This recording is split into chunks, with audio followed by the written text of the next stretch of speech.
Bonjour à toutes et à tous. Bienvenue au webinaire organisé conjointement par Ivado et MedTech+, qui porte sur les thérapeutiques numériques, le ludique au service de la santé pédiatrique. Mon nom est Milette Bourroux, je suis chargée de projet au sein de MedTech+. Avant de laisser la parole à Barbara Dessel qui co-présente ce webinaire avec moi et à nos invités, je vais vous faire une brève présentation de MedTech+. Nous aimerions vous mentionner que les caméras et les microphones des participants sont coupés afin d'éviter des bruits de fond et ce webinaire sera également enregistré. Merci de votre compréhension. MedTech+. Notre mission chez MedTech+, est d'accélérer l'innovation dans le domaine des technologies médicales et plus largement dans le domaine de la santé au Canada. Nous accompagnons et soutenons les entreprises canadiennes sur tout le continuum de l'innovation, de l'idée à la commercialisation. Qui sommes-nous? MedTech+, est un consortium de recherche industrielle qui a été fondé en 2013 par le gouvernement du Québec et plus particulièrement le ministère de l'Économie et de l'Innovation. Nous sommes premièrement un réseau pan-canadien et international avec plus de 200 membres, dont plus de 70% sont des partenaires industriels avec une majorité de PME. Nous comptons également parmi nos membres des partenaires institutionnels tels que les universités, les hôpitaux ou encore les centres de recherche. Bénéficiant de financements provinciaux, nous sommes également un organisme de financement au travers de nombreux programmes de projets collaboratifs entre nos partenaires industriels et institutionnels. Nous sommes très fiers d'avoir pu financer plus de 100 projets collaboratifs depuis la création de MedTech+. Et depuis 2017, MedTech+ bénéficie également de financements fédéraux, ce qui nous a permis de créer notre propre fonds d'investissement pan-canadien. Ce fonds, qui s'appelle MedTech Invest, permet de financer directement des startups et des PME qui sont en phase de commercialisation. On a également permis de créer le programme de coaching, donc c'est un accélérateur. C'est notre programme AIM qui permet de coacher les entreprises sélectionnées pour qu'elles bénéficient de l'expertise de nos consultants. MedTech+ apporte un soutien aux entreprises sur tout le continuum de l'innovation, à savoir de l'idée jusqu'à la commercialisation, avec les différents programmes que je viens de vous présenter. Nous avons également le programme d'accompagnement Beachhead, qui est basé sur un appel de proposition, qui est un partenariat entre un centre d'excellence clinique et une entreprise pour accélérer l'adoption des innovations basées sur la valeur. Cette appel à proposition vise à offrir aux entreprises un accès privilégié aux services de validation en milieu réel de soins et un support à la génération et à la collecte de données probantes de commercialisation. Voilà pour la très brève présentation de MedTech+. Merci à tous. Si vous avez des questions, je serai ravi d'y répondre lors de la période de discussion. Je vais maintenant laisser la parole à Barbara. Merci beaucoup, Miled. Alors, bonjour à toutes et à tous. Mon nom est Barbara Dessel et je suis la conseillère à la recherche en santé d'Ivado. Il me fait très plaisir de vous présenter ce webinaire aujourd'hui aux côtés de Miled. Mais avant de vous présenter notre programme et de laisser la parole à nos invités, je souhaite vous présenter aussi très rapidement Ivado. Ivado, c'est un institut d'origine universitaire qui se trouve vraiment à l'interface entre le milieu académique et des organisations. Donc, quand on parle d'organisation, ça peut être aussi bien des OBNL que des entreprises privées. Et puis vraiment, notre mission, c'est de stimuler le développement de connaissances et de talents en intelligence artificielle. Donc, quand on parle d'intelligence artificielle, c'est au sens très large. On va partir des statistiques, de l'apprentissage automatique, mais on va aussi évidemment parler d'apprentissage profond et de recherche opérationnelle. Et notre but, c'est vraiment aussi de faciliter l'adoption par des milieux preneurs. Donc, vraiment de sortir la connaissance des universités pour qu'elles arrivent dans les entreprises et les organisations. Et notre but, c'est de créer une valeur sociétale et économique. Merci. Merci, Mylène. Donc, enfin, Ivado, en quelques chiffres et très rapidement, c'est plus de 69 projets de recherche fondamentale qui ont été financés. C'est plus de 273 projets de recherche collaborative que nous avons accompagnés et ce, avec de nombreux centres universitaires différents. C'est aussi plus de 9000 personnes formées. Et enfin, c'est une très, très large communauté regroupant chercheurs et membres industriels qui va me faire plaisir de vous présenter dans la slide suivante. Donc voilà. Comme vous pouvez le voir, au centre de notre écosystème, au cœur, on va retrouver nos centres de recherche affiliés comme le MILA, que vous connaissez probablement déjà, mais également le Tech 3 Lab, qui est en fait le plus gros laboratoire de recherche en expérience utilisateur de l'Amérique du Nord. Dans le cercle du milieu, on va trouver nos partenaires provinciaux ou internationaux. Donc, par exemple, on voit EMS, qui est le centre de sciences mathématiques pan-africain. On a aussi des centres comme Dataya en Europe. On a également des partenaires réseau ou des partenaires aussi à l'extérieur de Montréal et dans la province. On travaille beaucoup avec l'Université Laval, par exemple. Enfin, sur le cercle extérieur, vous pouvez voir tous nos membres industriels. Et puis, comme vous pouvez le constater, ils appartiennent à des secteurs très divers et variés. Et c'est cette diversité qui fait la richesse de notre écosystème. Donc, si vous êtes curieux et que vous souhaitez en savoir plus sur Ivado, je vous invite à nous suivre sur les réseaux sociaux ou à nous contacter directement. Ça va nous faire plaisir de répondre à vos questions. Donc, très rapidement, on voulait vous faire une petite introduction sur les thérapeutiques numériques. Donc, qu'est-ce que c'est? Les thérapeutiques numériques, elles sont souvent définies comme des solutions qui permettent d'avoir un impact sur les pathologies sans toutefois se substituer aux traitements médicaux classiques. Elles sont impliquées dans la prévention, la gestion et le contrôle des troubles et des maladies. C'est un marché qui est assez porteur. Actuellement, il représente 2,2 milliards de dollars et on s'attend à ce qu'en 2024, il représente 32 milliards. Comme on voit, il y a vraiment une croissance exponentielle qui est attendue. Donc, pourquoi on pense que l'écosystème montréalais est particulièrement propice finalement au développement de ce secteur? Tout d'abord, on a la présence très forte de l'industrie du jeu vidéo qui s'est installée à Montréal à la fin des années 90, puis qui a vraiment eu le temps de développer de nombreux studios, puis les talents et l'expertise aussi. Donc, actuellement, il y a plus de 200 studios et il s'agit du 5e plus gros écosystème mondial dans ce secteur. Enfin, je pense que la plupart d'entre vous le savent, la recherche en sciences de la vie, en intelligence artificielle sont également deux forces de l'écosystème montréalais. Donc voilà, on pense qu'il y a beaucoup d'ingrédients qui sont réunis pour que Montréal devienne un endroit privilégié pour le développement de ces technologies. Miled, je te laisse présenter le programme. Merci Barbara. Donc, après cette courte introduction d'Ivado et de MedTech+, voici le déroulement du webinaire. Donc, nous voudrions remercier tout d'abord nos 6 conférenciers d'avoir accepté notre invitation à ce webinaire.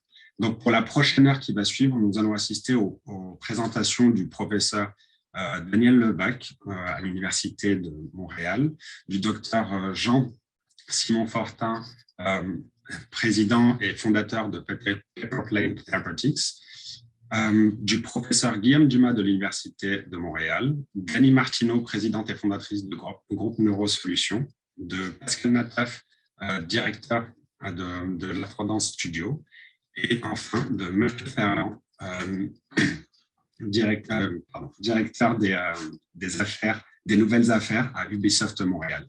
Donc, ces conférences vont être de courte durée, c'est-à-dire d'une durée approximative de 7 minutes avec 3 minutes de questions. Si vous avez des questions, vous pouvez les poser sur la boîte de Q&A qui se trouve en bas de votre écran. Si pendant les 3 minutes, on n'a pas assez de temps, ne vous inquiétez pas, on aura une petite demi-heure à la fin pour pouvoir discuter. Vous pourrez toujours poser ces questions-là et nous ferons parvenir ces questions à nos conférenciers. Donc, sans plus attendre, je vais laisser la parole au professeur Daniel Lebac, qui est professeur agrégé à l'École de réadaptation à l'Université de Montréal. Merci à tous. Bonjour, je suis ravie de faire partie de ce webinaire. Je suis physiothérapeute par formation et mon intérêt dans ce domaine a commencé quand j'ai utilisé les jeux vidéo avec mes clients en pédiatrie. J'étais intriguée par les diverses possibilités et j'ai vu qu'ils avaient à la fois du potentiel et des défis. Ces observations ont motivé mes études supérieures et mon parcours académique. Donc, après un séjour comme prof aux États-Unis, à Boston, je suis nouvellement de retour au Canada, où je dirige maintenant le labo Inspire, donc le labo d'innovation numérique, polytechnique et interactive en réadaptation pour enfants, qui se situe au Technopole en réadaptation pédiatrique du Centre de recherche du CHU Saint-Justine. Donc, je vous présenterai ce matin un très bref aperçu de mon programme de recherche dans le but de favoriser de nouvelles collaborations et de stimuler la réflexion à propos des possibilités et des enjeux dans ce domaine.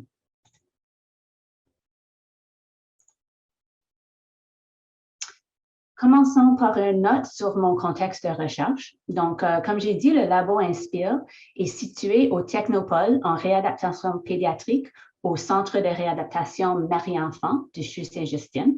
C'est un nouveau bâtiment qui s'est construit en 2019. Donc, le Technopole est vraiment un espace parfait. C'est un espace de co-création, d'innovation, de Living Lab, dans lequel on travaille dans des espaces mixtes, cliniques, recherche, en collaboration avec des partenaires industriels et communautaires.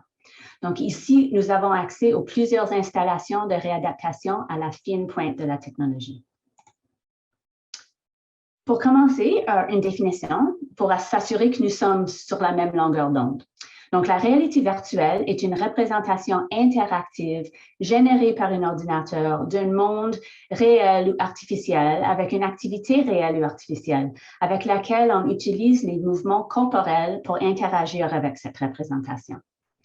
Au Labo Inspire, nous nous intéressons à la réalité virtuelle et aux jeux vidéoactifs sous toutes leurs formes. Cependant, discuter des différences entre la réalité virtuelle et les jeux vidéo, c'est pour un autre webinaire. Donc, je me concentre ici brièvement sur notre travail avec la réalité virtuelle immersive. Donc, spécifiquement, comme le démontrent ces photos, la réalité virtuelle immersive utilise une visiocasque qui permet d'avoir une vision complète en 3 dimensions dans laquelle la vision bouge avec les mouvements de la tête. Par contre, comme vous voyez, la réalité virtuelle non immersive est plutôt un environnement virtuel affiché sur un écran plat. Donc, dans le labo Inspire, en général, la recherche que je fais avec la réalité virtuelle immersive est dans le cadre de 3 axes. Premièrement, on identifie comment les enfants, eux, ils apprennent des nouvelles habiletés dans un environnement virtuel immersif. Et on détermine quels sont les mécanismes qui supportent le transfert de ces compétences-là vers le monde réel. Aussi, on développe et on juge les applications innovantes de réalité virtuelle immersive pour évaluer et intervenir. Donc, comment on peut les utiliser pour mieux comprendre les habiletés des enfants en situation de handicap et pour améliorer leurs compétences. Et finalement, on crée un réseau de transfert de connaissances avec des cliniciens et des cliniciennes pour les aider avec la prise de décision reliée à l'utilisation de ces technologies-là et pour créer un guide de bonnes pratiques cliniques. Un exemple de projet en cours s'agit de la Technothèque. Donc, c'est quoi la Technothèque? C'est une salle au Technopole où nous sommes en train de l'aménager, de le modifier pour créer vraiment un environnement similaire à celui d'un salon à la maison, pour simuler l'utilisation des jeux vidéo et la réalité virtuelle, pour que les enfants, les patients, les cliniciennes puissent avoir une idée de ce que ça représente et peuvent se sélectionner des jeux qui conviennent le mieux à leurs enfants. Donc, c'est aussi prévu comme un grand espace de playtesting, donc on aura un grand espace ouvert. Donc, non simplement nos thérapeutes et nos chercheurs peuvent l'utiliser, mais aussi les organismes dans la région de Montréal qui développent les jeux peuvent venir les faire évaluer avec nos clients.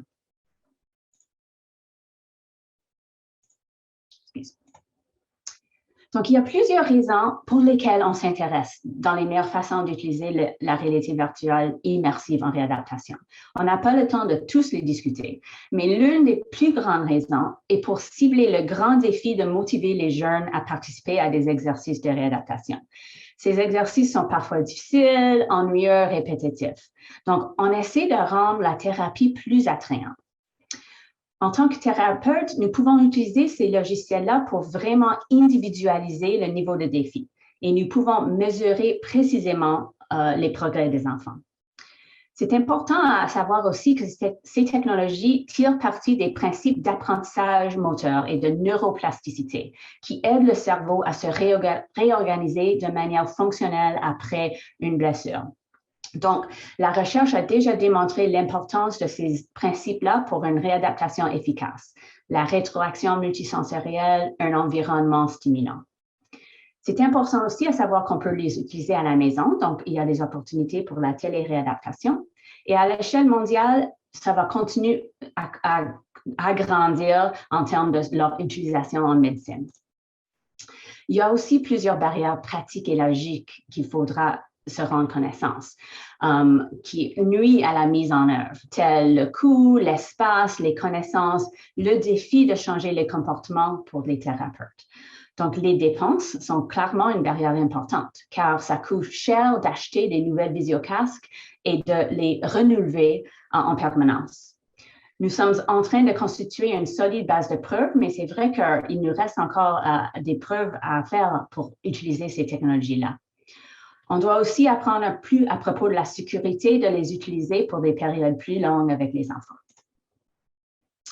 Donc, pour nous, pour répondre à ces défis, notre approche à la recherche consiste de prioriser les questions de recherche qui sont basées dans les priorités cliniques en équipe, les projets avec une justification clinique qui utilisent des équipements qui ont du sens pour les thérapeutes, pas simplement pour la recherche.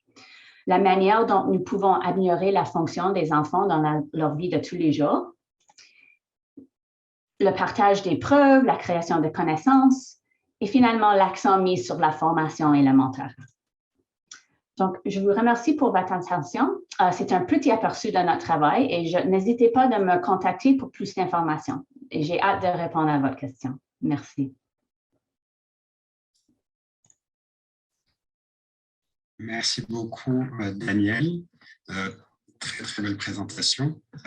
Donc, n'hésitez pas, si vous avez des questions, à les poser dans la boîte Q&A qui est en bas de votre écran.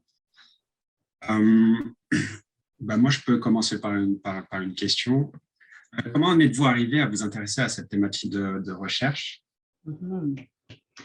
Oui, c'est vraiment à cause de mon expérience clinique. Là, quand moi, j'étais un physiothérapeute, c'était quand les jeux Nintendo Wii et Wii Fit, ça fait longtemps déjà, quand ils sont entrés dans le marché. Puis, en tant que physiothérapeute, on a vu là, que la rétroaction, que c'était vraiment attrayant pour les enfants, puis qu'on puisse les utiliser pour encourager les mouvements en thérapie, puis pour encourager le temps, la duration de la thérapie. Cependant, on voyait aussi qu'il y avait des grands défis, des grands enjeux. Donc, depuis ce temps-là, j'ai vu que le domaine, ça évolue. Le Nintendo Wii, bien, c'est encore le logiciel le plus utilisé par les thérapeutes. Cependant, il n'existe plus sur le marché, puis on a évolué vers la réalité virtuelle immersive. Donc, pour moi, l'intérêt, c'est que le marché, ça continue à évoluer et qu'on puisse utiliser ces jeux-là de moyens non simplement pour les buts ludiques, mais aussi pour les buts thérapeutiques et assister aux thérapeutes à savoir comment les intégrer dans leur pratique clinique. Merci beaucoup. On a une question de Alexandre Richer. Je ne sais pas si je prononce bien le nom, je suis désolé. Si nous avons déjà le casque VR et les thérapeutes, quelle est la procédure pour inscrire notre enfant pour faire ce genre de thérapie? Ben voilà, bon, vous pouvez me contacter. C'est vrai que ça dépend du type de visiocasque. Okay? Il y en a quelques-uns qui sont plutôt propriétaires, qu'on ne peut pas ajouter les jeux thérapeutiques. Mais je pourrais aussi faire des recommandations de quel type de jeu, si c'est le Vive ou le Oculus Quest, qui sont les mieux pour la thérapie. Puis, on crée aussi un genre de database de jeux que les développeurs, que les ingénieurs, que nous autres ont créé. Donc, on veut bien que ce soit open source, donc que vous pouvez les télécharger, mais ça dépend de la marque de la visiocasque. Mais s'il vous plaît, envoyez-moi un courriel. Le casque, c'est un Oculus Rift S. OK, mais c'est parfait. Là, on pourra acheter n'importe lequel jeu qui est basé dans l'Unity sur ce visiocasque-là. Peut-être une dernière question avant de passer au prochain invité. Est-ce que c'est Monsieur Éric Duperon-Tremblay, est-ce que votre programme adresse l'utilisation des jeux dans la gestion de la douleur?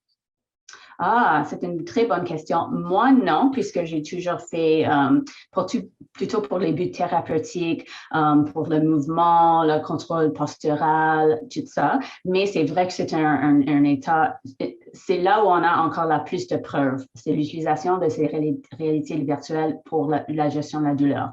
Donc, moi, non, mais j'en connais des chercheurs. Je pouvais vous mettre en contact avec des chercheurs et c'est vrai que c'est une utilisation super importante. Bien, merci. Nous avons d'autres questions. Peut-être qu'on les fera parvenir à la fin après les différentes conférences. Donc, je vais laisser la parole à Barbara. Alors, notre prochain invité est le docteur Jean-Simon Fortin, qui est également le PDG et le cofondateur de Paperlane Therapeutics. Et Jean-Simon, la parole est à toi. Je rappelle aux participants que vous êtes invités à poser vos questions dans le Q&A et à voter pour vos questions préférées tout au long de la présentation. Merci beaucoup. Donc, Jean-Simon Fortin, je suis médecin d'urgence de formation depuis 2013 et j'ai cofondé Paperlane Therapeutics en 2019. Et moi, je vais vous parler de thérapie numérique en réalité virtuelle pour la gestion de la douleur et de l'anxiété. Donc, ça fait une bonne suite à la dernière question qui a été posée. Donc, le point de départ de tout ce projet-là et de la compagnie, ça a vraiment été un problème que j'avais comme clinicien. Donc, c'est la gestion de la douleur et de l'anxiété des patients quand on doit faire une procédure médicale douloureuse. Donc, dans bien des cas, là, il n'y a pas vraiment de thérapie non pharmacologique de disponible. Souvent, ça prend du personnel formé, ça prend des équipements. Donc, à bien des égards, ce n'est pas disponible dans tous les hôpitaux ou à tout moment de la journée. Donc, il y a des études qui rapportent qu'il y a deux tiers des cas là, qui sont faits sans aucune gestion de douleur là, pour beaucoup de procédures douloureuses. On a les médicaments, mais dans bien des cas, ça génère des effets secondaires et ça ne va pas régler tous les problèmes d'anxiété ou d'appréhension des patients. Puis, on sait aussi qu'avec la crise des opioïdes, prescrire moins, c'est prescrire mieux là, dans le cas de certains médicaments. On sait très bien aussi qu'une gestion inadéquate de la douleur et de l'anxiété, ça entraîne des pertes importantes là, en ressources, en argent, en temps de personnel. Et donc, là, il y a vraiment un besoin d'adresser ces problématiques-là. Puis, on demande souvent la personne qui fait le plus de soins non pharmacologiques, de réduction de douleur, c'est le personnel soignant, mais eux aussi auraient besoin probablement d'un peu d'aide parce qu'il y a beaucoup d'épuisement émotionnel, burn-out. Donc, surtout avec la COVID, la pandémie, ça a beaucoup augmenté. Puis, c'est un énorme marché, là, donc il y a un potentiel énorme là, pour développer des solutions dans ce domaine-là. Donc, nous, ce qu'on propose, c'est vraiment des expériences en réalité virtuelle. Et on a deux principaux produits actuellement qui sont disponibles. Donc, c'est pour les enfants. Le premier, c'est Imagine. Donc, c'est une préparation à un examen. On s'est concentré sur l'IRM parce que c'est là qu'il y avait le plus haut taux d'échec. C'est l'examen qui est le plus difficile à tolérer, surtout pour les enfants. Donc, rester immobile dans un petit tube pendant une longue période de temps. Et dès qu'on bouge, ça dégrade les images.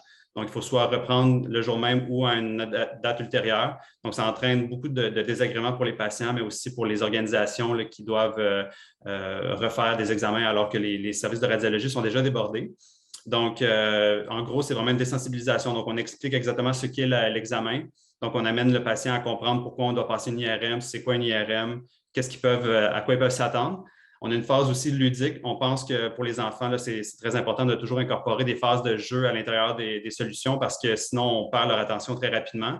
L'effet ludique, réalité virtuelle peut s'estomper. Puis, si on n'a pas quelque chose pour les raccrocher à ce qu'on veut leur faire vivre, ça perd de son lustre. Donc, et on termine avec une simulation à la fin. Et c'est là où on collecte des informations sur leur capacité à rester immobile, à suivre les indications là, pour que l'examen se déroule bien. Notre but étant de développer un système de pointage qui va aider les cliniciens à savoir qui a besoin d'être sédationné, qui n'a peut-être pas besoin d'être sédationné, donc d'utiliser un jugement plus éclairé pour ce niveau-là. On a aussi notre produit Dream. Ça a été le produit qui a lancé le projet en 2015 et qui est le plus avancé. Donc, c'est vraiment pendant une procédure douloureuse. Donc, c'est vraiment une réduction de la douleur et de l'anxiété par procédure. Et le principe, c'est très simple, c'est une distraction active. Je vais en reparler sur la prochaine diapo. On développe aussi des solutions pour l'adulte, donc l'équivalent d'Imagine, mais pour les adultes. Et on a un produit qui s'appelle Inspire aussi, là, qui vise la réduction de la douleur et l'anxiété. Et on a fait les études cliniques et on a développé nos produits là, selon toutes les normes nécessaires pour s'enregistrer auprès de Santé Canada. Donc, tous nos produits sont des instruments médicaux de classe 1 là, enregistrés auprès de Santé Canada.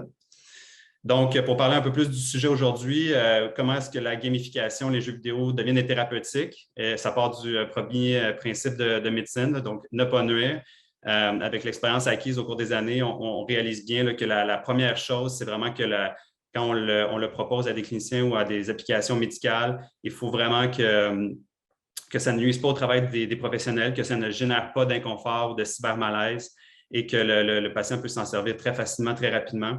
Donc, souvent, les gens vont aimer l'idée d'une thérapie en réalité virtuelle, mais si ça prolonge les séances de soins ou si ça complique toute la gestion du matériel, ça devient compliqué, bien, ça va être très rapidement délaissé, là, même si tout le monde est d'accord pour dire que ça serait bénéfique pour le patient.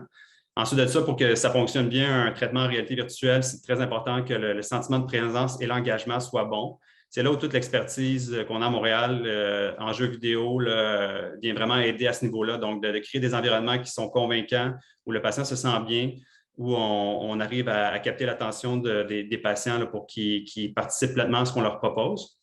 Pour ce qui est des mécanismes d'action, nos différents produits utilisent différents mécanismes d'action. Donc, pour Dream, pour les enfants, c'est vraiment une distraction active. Ça se base sur la Gate Control Theory. Donc, c'est de proposer au cerveau quelque chose qui est très stimulant, très engageant, très agréable pour détourner l'attention des stimuli douloureux. Et le cerveau va vraiment diminuer l'intensité de ces signaux-là quand on lui propose vraiment quelque chose d'interactif, de très immersif. Pour ce qui est du produit pour l'adulte, c'est similaire, mais c'est vraiment plus dans un esprit de relaxation et la distraction aussi joue pour beaucoup. Puis on ajoute également un senseur là, pour faire des exercices de respiration profonde, donc de combiner certaines modalités aussi. C'est là qu'on voit un bel effet. Et ça a été mentionné d'ailleurs, ça ne remplace pas nécessairement la médication qui aurait été utilisée, mais dans certains cas, notre souhait, c'est vraiment de pouvoir la diminuer. Donc, d'avoir une approche multimodale là, en médecine, c'est ce qui est recommandé quand c'est possible. Ça évite d'avoir des trop grosses doses de médicaments qui, là, vont commencer à générer des effets secondaires. Donc, c'est dans cette approche-là que les produits sont utilisés. Pour Imagine, j'en ai parlé, c'est vraiment de la désensibilisation, simulation. Les caractéristiques importantes de nos produits là, pour qu'ils soient utiles pour les cliniciens, c'est vraiment qu'ils soient rapidement immersifs, faciles à comprendre, là, pas besoin de tutoriels trop longs. Là, donc, dès qu'on le met, ça part. Puis automatiquement, l'effet est là. Puis il faut qu'il soit adaptatif en fonction du patient. Donc, on a souvent des patients qui ont des niveaux de confort différents avec ces technologies-là et des niveaux d'habileté aussi qui sont différents. Donc, la thérapie, le jeu doit s'adapter assez rapidement. Puis pour ce qui est d'Imagine, quand il est temps de préparer quelqu'un, il ne faut pas que ça devienne trop éducatif. Là. Donc, il faut garder une portion ludique et avoir un bon équilibre entre les deux.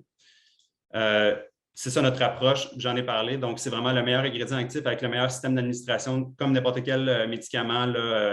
Donc, c'est vraiment, nous, c'est à travers une tablette qui permet aux cliniciens de gérer assez facilement l'expérience pour le patient.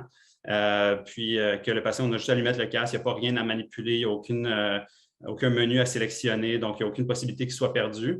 Puis on peut voir aussi à travers la tablette ce qui se passe. Donc, on peut garder bien qu'on n'a pas besoin de la manipuler pour que la thérapie fonctionne, ça permet de garder un œil sur ce qui se passe. C'est complètement indépendant aussi des réseaux des établissements, là, donc ça évite de s'intégrer à un réseau, une infrastructure IT là, dans un hôpital, puis on peut développer sur n'importe quel casque ou tablette. Puis les ingrédients actifs, c'est vraiment avec les années, là, notre expérience dans ce domaine-là qui fait qu'on comprend beaucoup mieux maintenant qu'est-ce qui fait un bon thérapeutique en réalité virtuelle et on continue à en apprendre là, tous les jours. La validation clinique, donc tous nos produits qui sont développés comme des medical devices, c'est très important là, de suivre toute la phase de la R&D et la validation scientifique et clinique pour en faire des instruments médicaux. Puis après ça, de les faire certifier là, par les agences comme la Santé Canada ou la FDA. Donc, les résultats, c'est les deux premières études qu'on a faites au CHU Sainte-Justine, donc PINS et de Vinci. Donc, ce qu'on voit, c'est que dans 80% des cas, il y a une réduction significative de l'anxiété. Dans 50% des cas, il y a une réduction significative de la douleur. Dans 30% des cas, il y a une élimination complète de la douleur. Puis, il y avait 100% d'acceptabilité auprès du personnel. On a également vu une réduction du temps de procédure, une augmentation du succès au premier essai, satisfaction des patients et du personnel qui est augmentée, puis une diminution de la mémoire de la douleur. Donc, pour notre produit Dream, là, les études sont très, très encourageantes. L'étude clinique multicentrique est en cours, devrait se terminer bientôt. On a très, très hâte d'avoir les données pour ça. Celle pour Imagine et l'IRM devrait commencer cet hiver. Donc, on a aussi bien hâte de voir là, les résultats sur le terrain. On a parlé un petit peu du marché. Je vais y aller rapidement, plus avec notre modèle d'affaires. Donc, on vend nos solutions là, sous forme en modèle SaaS. Là. Donc, c'est des licences annuelles qui comprennent vraiment tout le matériel, les logiciels, évidemment, qu'on développe, la formation, l'assistance technique. C'est une partie importante là, pour que ce soit un succès, c'est que ça soit vraiment clé en main, là, qu'il n'y ait pas pour pas que les gens soient perdus avec la technologie, les mises à jour, l'installation des logiciels, la manipulation de ces choses-là. Donc, on s'assure que c'est vraiment facile pour eux à utiliser. Puis, on travaille avec les hôpitaux, les cliniques et la fondation là, pour les produits. Donc, comme ça a été mentionné, là, sans passer à travers toute la portion gauche là, de la diapo, là, mais c'est vraiment un marché qui va connaître une très forte croissance, qui est déjà très intéressant, mais les taux de croissance là, composés là, qui sont assez impressionnants. Puis, une statistique intéressante, c'est qu'aux États-Unis, une sédation procédurale coûte environ 2 300 $. Puis dès qu'il y a des effets secondaires généralement dus à la médication, bien, les coûts se mettent à augmenter là, de façon exponentielle, là, donc de 57 %. Donc, il y a vraiment un besoin, tant pour le patient que pour les organisations, de gérer adéquatement là, ces problématiques-là. Je vous remercie beaucoup là, pour votre attention. Si vous avez quoi que ce soit, des questions, commentaires, ça va me faire plaisir de vous répondre, soit directement aujourd'hui dans le chat ou par courriel. Donc, et merci beaucoup pour l'invitation aujourd'hui.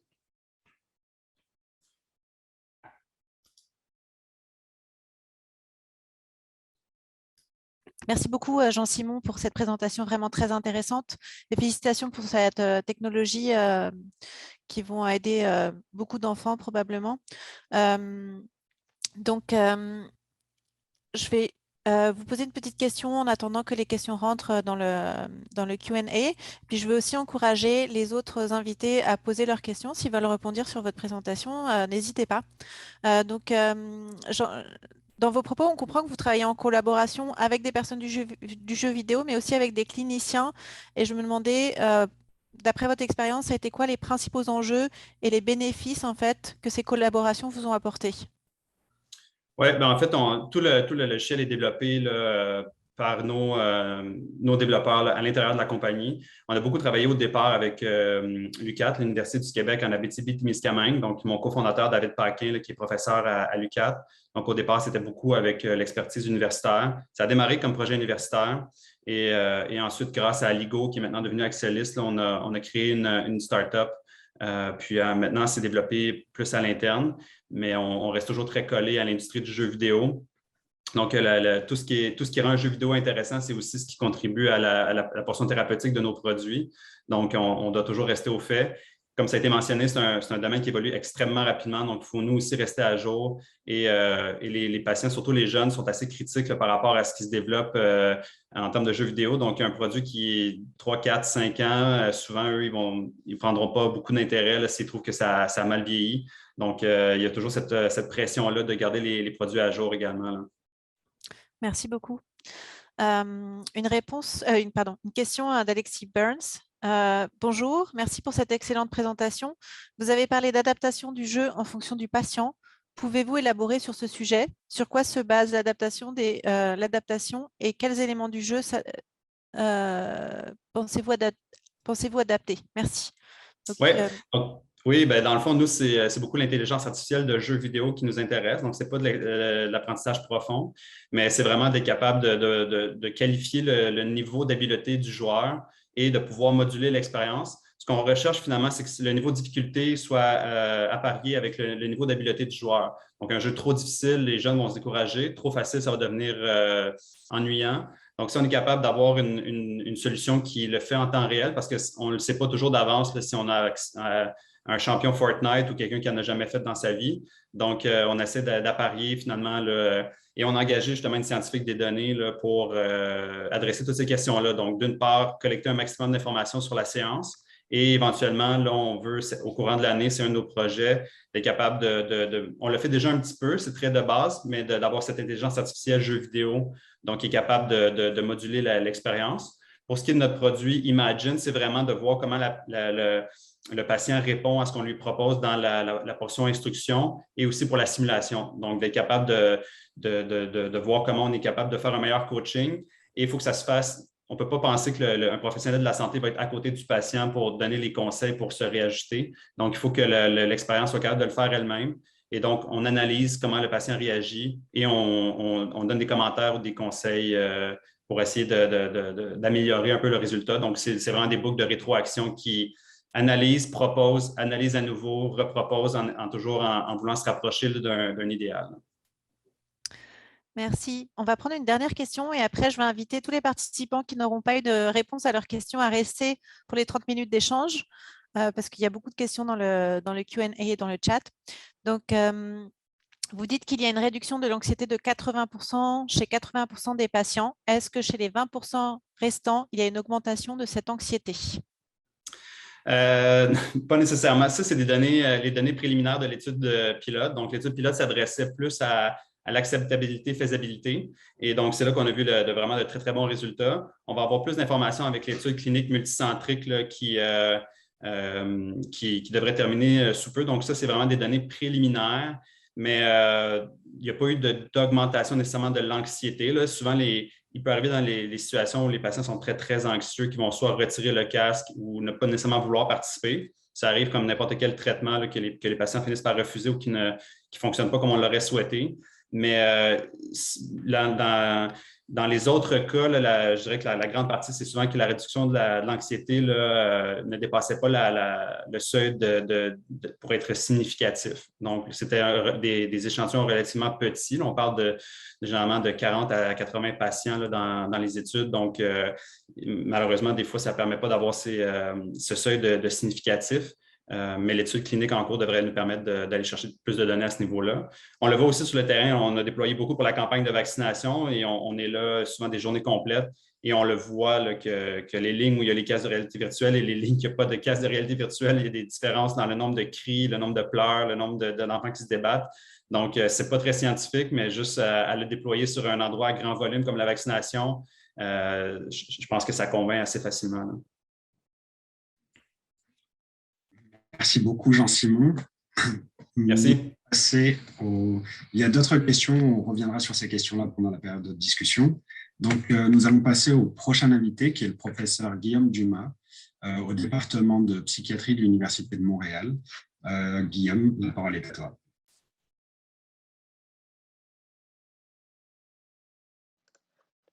Merci. Hop, partager ma présentation. Vous voyez bien ma présentation, c'est bon? Hop. Vous m'entendez? Oui, on vous entend. Oui. Bien, bonjour à tout le monde. Merci pour donner cette opportunité de partager sur ces questions fascinantes et très prometteuses pour l'avenir de la prise en charge en médecine numérique. Donc aujourd'hui, je vais vous parler de travaux plutôt recherche fondamentale et comment j'essaye progressivement de les amener du laboratoire à l'hôpital et puis de l'hôpital aux maisons. Donc, je tiens à remercier tous les gens avec qui j'ai eu le plaisir de collaborer, et notamment les gens de Livado qui m'ont beaucoup aidé, notamment dans cette démarche vers l'application, et on reviendra là-dessus. Donc, pour faire présentation courte, depuis 10 ans, je travaille sur ce que certains ont appelé la matière noire des neurosciences, à savoir l'interaction sociale.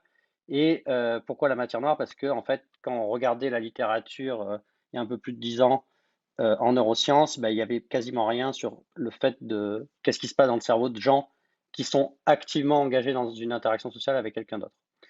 Et du coup, j'ai développé un projet de recherche à la croisée entre les neurosciences et l'intelligence artificielle, mais avec un angle particulier qui est celui de multi-brain neuroscience, donc le fait d'enregistrer plusieurs cerveaux simultanément ou d'enregistrer le cerveau d'une personne lors d'une interaction avec un robot ou un avatar, ou de simuler in silico dans un ordinateur l'interaction sociale entre plusieurs agents.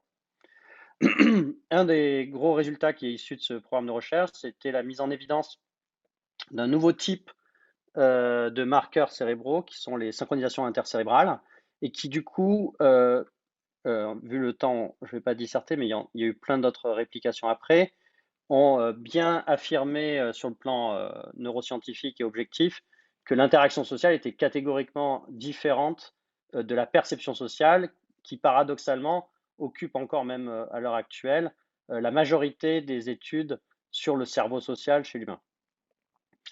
Alors, du coup, l'histoire commence il y a très longtemps dans une galaxie très très lointaine, avec en 1985 3 personnes, des physiciens et un psychologue, qui mettent en évidence un phénomène assez particulier qui s'appelle le Haken-Ketsobun's Model, et qui est le fait que si vous prenez vos doigts et que vous essayez de les synchroniser en antiphase comme ça, au bout d'un moment, en fait, vous ne pouvez plus maintenir l'antiphase et vous allez passer en phase. Vous pouvez tester chez vous. Pourquoi je vous parle de ça? Parce que ce phénomène très reproductible a permis de mettre en évidence en fait un phénomène de transition de phase qu'on appelle en physique, qui peut être mis en équation et donc ainsi essayer de trouver des principes de base qui décrivent la coordination ici entre les deux doigts, mais on l'a vu après dans ces travaux, ce qui pouvait être étendu à d'autres coordinations, notamment la coordination entre deux individus dans le contexte social. Et donc, ce Haken-Kelso-Boon apparaît en fait comme un modèle qui s'applique à différentes échelles de description, ce qui est d'un point de vue scientifique très très intéressant. Donc 30 ans plus tard, et certains développeurs plus tard aussi, j'arrive en postdoc chez Scott Kelso et on a mis en fait cette équation du Haken-Kelso-Boon model et d'autres modèles dynamiques dans un ordinateur pour avoir en fait une vraie boucle d'interaction en temps réel entre un modèle d'un humain et un humain. Donc vraiment avoir ce côté interactionnel, mais où dans la boucle, on a un modèle mathématique. Et donc on peut tester le modèle mathématique, mais on peut aussi utiliser en fait ce partenaire virtuel comme un professeur virtuel ou un thérapeute virtuel. Et on a montré que par exemple, on était capable de transférer des nouveaux comportements à une personne par l'interaction avec ce partenaire, cet avatar. 2 ans plus tard, quand je suis revenu en France, j'ai commencé à m'intéresser plus activement à la psychiatrie et les applications des neurosciences sociales à la psychiatrie, et notamment avec mon bagage d'ingénieur, à la psychiatrie computationnelle et à la croisée entre intelligence artificielle, santé numérique et aussi modèles mathématiques, donc tout ce qui est neurosciences computationnelles, avec l'idée de pouvoir mettre ça dans le milieu clinique. Et donc, ça a commencé de manière assez humble en France, dans un laboratoire qui était un tout petit laboratoire. Et on a utilisé des technologies open source et open hardware pour faire cet avatar que j'avais fait aux États-Unis en postdoc et le mettre en milieu clinique dans l'hôpital. Ce qui a permis en fait d'enregistrer plus de 300 participants contrôle et diagnostiqués avec autisme. Et on a pu montrer récemment que avec une interaction simple avec ce type d'avatar, on pouvait extraire jusqu'à 5 ou 6 marqueurs des capacités d'interaction sociale de ces enfants et qu'il y avait une possibilité de prédire mieux leur diagnostic qu'avec des marqueurs neuroscientifiques classiques. Donc le comportement étant beaucoup plus facile à passer à l'échelle. Mais le problème, c'est que la plupart des enfants en pédiatrique, par rapport à ce que j'avais fait aux États-Unis, se demandaient qu'est-ce que c'était cette histoire de doigts avec lequel on se coordonne sur un écran. Comme ça a été dit juste avant, ils sont tellement exposés à des jeux vidéo avec des directions artistiques très développées qu'un doigt qui bouge sur un écran, c'est pas non plus super attrayant. Donc ça a lancé avec mon ancienne école d'ingénieur, l'école centrale. J'ai coordonné des projets avec des étudiants pour essayer de gamifier ce protocole. Alors, vous voyez qu'au début, on n'était pas vraiment super bon en direction artistique, donc on avait plutôt l'impression d'être dans une cave. Donc, c'était pas très, très attrayant non plus, mais on essayait de faire quand même nos premiers pas dans Unity et dans la 3D. Et surtout, on a aussi expérimenté avec différentes interfaces, donc comme la Kinect ou comme le Leapmotion, pour essayer d'être le moins stringent, surtout pour une population pédiatrique avec des défis comme ceux diagnostiqués avec autisme. Et de fil en aiguille, on a quand même amélioré la qualité graphique de notre logiciel. On est revenu à de la 2D parce qu'on s'est rendu compte finalement, même quitte à faire quelque chose de simple, la 2D était plus adaptée. Et donc on a fait un premier prototype où on allait chercher des étoiles de mer comme ça, avec soit le Kinect, soit le Leapmotion, et on sauvait les scores et les temps de réaction dans des profils pour chaque participant. Entre-temps, une société spécialisée dans la transition numérique m'a rencontré, une société Actimage, et en fait, ça a donné une autre tournure au projet, puisqu'ils travaillaient sur la technologie de réalité mixte avec le casque HoloLens de Microsoft. Et en fait, par cette rencontre, la gamification et le passage à la 3D, c'est même fait plus que la 3D classique, puisqu'on est allé à la réalité mixte. Donc, c'est comme de la réalité augmentée, mais partagée. Donc, plusieurs casques voient la même réalité. Et donc, il y a un avantage intéressant pour la clinique parce que du coup, le patient et le thérapeute voient la même chose en même temps. Et en plus, il n'y a pas une coupure par rapport au monde réel, donc ce qui est assez intéressant pour ce genre de phénotypage numérique. Et donc, on a fait un premier prototype comme ça où l'enfant joue dans une aire de jeu à éclater des ballons et le thérapeute a accès à la fois au score et aux données physiologiques du participant en temps réel. Donc là, c'est par exemple une vidéo de ce que ça donne. Donc là, on a plusieurs niveaux avec des profils. Il y a un tutoriel pour l'enfant. Et vous voyez, on peut voir le battement cardiaque, par exemple, du participant et le score, etc. Donc à la suite de ça, ce qui s'est passé, c'est que j'ai continué à travailler avec des étudiants de l'école centrale sur comment extraire de toutes ces données de jeu des dimensions latentes. Alors, pour ça, on utilisait des techniques d'apprentissage profond comme les auto-encodeurs pour décrire des dimensions qui caractériseraient les compétences pendant l'interaction dans le jeu. Et on a combiné ça avec d'autres méthodes d'apprentissage machine que je développe dans mon laboratoire, qui sont les modèles normatifs, pour essayer de corriger les effets en plus développemental et les effets de genre et de sexe, etc., pour pouvoir avoir des profils le plus corrigés possible pour tous les biais. Et une fois qu'on a ces différents profils, pouvoir, en appliquant une autre technique qui s'appelle la stratification de patients, revenir à des sous-groupes homogènes pour faire de la médecine de précision et conseiller quelle prise en charge serait la plus adaptée pour quel sous-groupe de participants. Donc, pour finir, les perspectives jusqu'ici, ça a été justement d'aller de plus en plus de l'évaluation et de la mesure pour aller vers de l'intervention, d'être le plus inclusif possible en essayant même de faire de la recherche participative avec des communautés de familles et de patients ou d'individus diagnostiqués avec autisme, et de créer une communauté autour de ce projet, mais aussi de vraiment, dans cette idée d'aller de la mesure vers l'intervention, de partir des compétences sensorimotrices comme avec Pop Balloon où on éclate des ballons et d'aller vers des compétences socio-cognitives. Donc, on a déjà un prototype V2 là-dessus. Et pour ça, là, on vient juste de sortir un article sur les applications et l'interaction que ça a avec l'intelligence artificielle. L'idée, ça serait d'avoir des agents virtuels dans le jeu qui soient non seulement réalistes sur le plan graphique, mais aussi réalistes sur le plan de ce qu'on sait des neurosciences sociales, un peu comme ce que je vous ai montré avec l'histoire du doigt, mais en plus compliqué.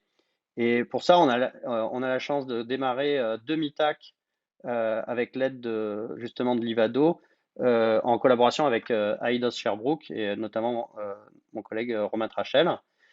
Donc voilà, ça commence juste. Et voilà, merci beaucoup pour votre attention. Désolé, c'est assez dense, mais il y a de la matière à discuter comme ça. Voilà. Merci beaucoup, Guillaume, pour cette présentation.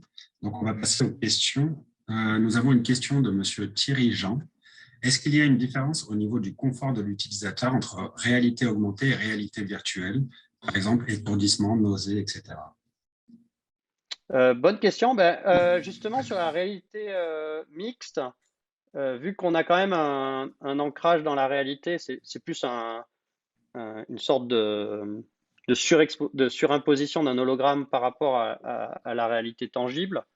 Il y a moins de nausées et moins de décalage entre le système vestibulaire d'orientation de la tête et ce que la personne voit en général. Donc ça, c'est moins problématique qu'avec la réalité virtuelle. Par contre, le problème, c'est qu'il faut que ça soit très bien calibré pour pas que l'hologramme se décale par rapport à la réalité réelle. Et en ça, par exemple, il y a eu un saut considérable d'un point de vue technologique entre HoloLens 1 et HoloLens 2. Donc la version 2, par exemple, de Pop Balloon, elle est faite sur HoloLens 2 et c'est vraiment avec un plus gros champ de vision et une meilleure stabilité de l'image. Et chose aussi qu'on n'avait pas dans HoloLens 1, on a maintenant aussi l'eye tracking. Donc on a l'oculométrie et où le participant regarde, ce qui est aussi un index super important pour la socialité. Merci. Nous avons un commentaire de Vanessa Doué-Vanucci qui dit « Super talk, vous êtes génial. Nous essayons de faire la même chose pour les troubles du neurodéveloppement. » Donc, on a D'accord, le super. temps pour une autre question. Est-ce que le passage, ça c'est une question de ma part, est-ce que le passage à la réalité mixte versus le logiciel 2D a eu un impact sur les résultats par rapport à l'implication des enfants, etc. Ah bah, oui, complètement. Mais de toute façon, faut voir que les deux prototypes avant que je rencontre l'entreprise Actimage, c'était moi et des étudiants qui essayions de suivre des tutoriels Unity et de faire tout ça à partir de rien, alors que là, on a une direction artistique et des gens qui étaient professionnels en modélisation 3D, etc. Donc forcément, le jeu était beaucoup plus l'engagement était beaucoup mieux, ouais. Dernière question avant de passer au prochain invité. Est-ce que vous pensez qu'en fonction de la culture des enfants, l'effet des agents virtuels pourrait avoir des effets variés en fonction de la culture des enfants?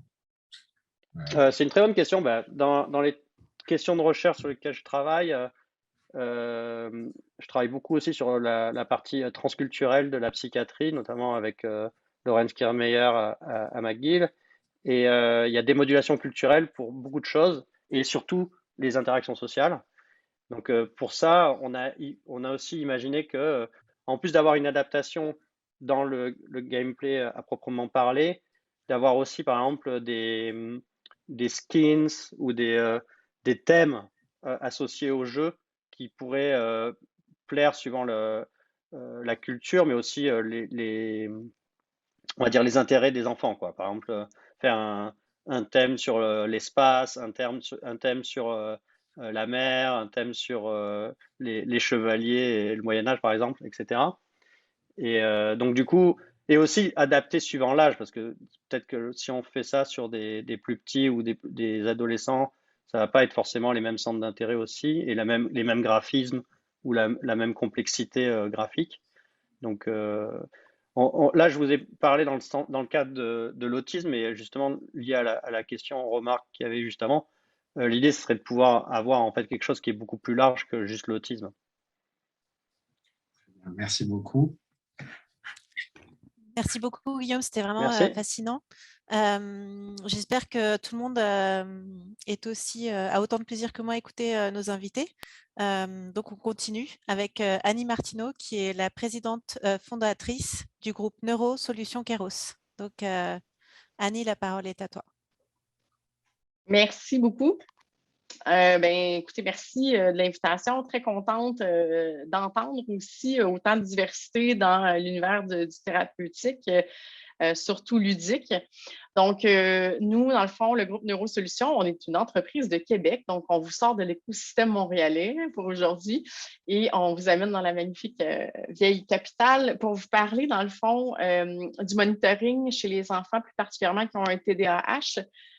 Au niveau de la médication, au niveau comportemental, pour aller vers un modèle de prédiction, d'aide à la décision pour la molécule et la dose de la médication. Donc, attendez un petit peu. Je commence par vous expliquer d'où vient cette création d'entreprise. Donc, le groupe Neurosolutions, comme je vous l'ai mentionné, a été créé en 2017. J'étais à l'époque dans l'industrie du jeu vidéo moi-même. Et c'est à ce moment-là que mon garçon a eu un diagnostic d'autisme, alors qu'il avait déjà un diagnostic de TDAH.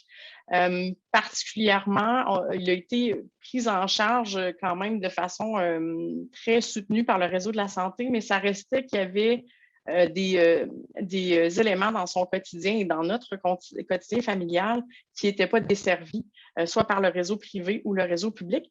Plus particulièrement, deux éléments, la structure de temps, l'organisation, donc tout ce qui est en lien avec les fonctions exécutives dans des périodes qu'on va appeler la routine, donc avant l'école, la période des devoirs, la période du soir, mais aussi toute la question qui était reliée à la gestion de la médication, le nombre d'essais-erreurs qui étaient nécessaires, les comorbidités qu'il fallait prendre en considération, les différentes doses à tester, donc perte d'appétit, perte de sommeil au niveau de la croissance, etc. Donc, de fil en aiguille, avec tout ce qu'on essayait pour mettre en place, pour faire le suivi comportemental, faire le suivi de la médication, on s'est rendu compte assez rapidement que c'était très important de faire le suivi parce qu'on comprendrait que quand on va voir notre professionnel de la santé ou le pédiatre qui suit notre enfant, bien, il va se baser sur l'information qu'on lui apporte éventuellement pour prendre une décision sur le diagnostic, mais aussi la thérapie à mettre en place. Mais bref, et surtout, on s'est rendu compte que c'était très fastidieux. Donc, c'était pas nécessairement intéressant, c'était facile d'oublier, etc. Puis surtout, mon garçon, William, ne faisait pas nécessairement partie prenante de ce monitoring-là, puis de cette recherche de thérapie qui avait un impact dans sa vie à lui dans un premier temps. Donc, nous, dans le fond, ce qu'on souhaitait réaliser, c'est mettre en place un écosystème agréable à utiliser, interactif, qui allait adresser l'enfant, le parent et le professionnel de la santé. Donc, je l'ai mentionné, la capacité de traduire l'information au professionnel de la santé est extrêmement importante. Puis, je peux vous donner une espèce d'exemple qui est très concret. Ce qui est encore plus vrai chez nous souvent, malheureusement, mais on a peut-être 10-15 minutes pour faire un suivi avec un professionnel de la santé. Il faut se rappeler ce qui s'est passé dans la vie de notre enfant dans les 3 des 6 derniers mois. On y va un peu au meilleur de notre connaissance, mais malheureusement, c'est cette information-là qui va vraiment guider le professionnel de la santé dans la suggestion de la thérapie. Donc, ce qu'on voulait faire, ce n'était pas seulement au niveau de l'enfant développer son autonomie, on voulait utiliser les routines qui étaient, en fait, comme je vous expliquais dans ma vie, mais dans celle de plusieurs parents, plus difficiles. On voulait utiliser les routines pour permettre à l'enfant de développer son autonomie, mais aussi pour pouvoir regarder ce qui se passait au niveau comportemental. Donc, on utilise ces périodes-là pour engager l'enfant et pour lui permettre de mieux vivre, de vivre des réussites, des succès et mieux vivre avec les difficultés qu'il peut rencontrer en fonction de ses particularités.